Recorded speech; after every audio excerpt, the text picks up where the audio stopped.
can sing.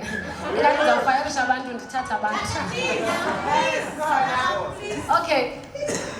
Now I will sing Ingoma Yam Eti Zafingane.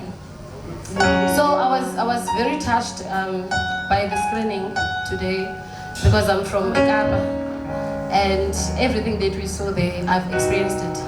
I'm not alone, I'm with my husband. So we saw our journey in that. And this song, it was inspired by If His Must Fall when I was still a student at UCT in 2015. So when my friends were at the forefront of the protest, I was busy writing. Sive was there, now I was busy writing. This is the song I came out with.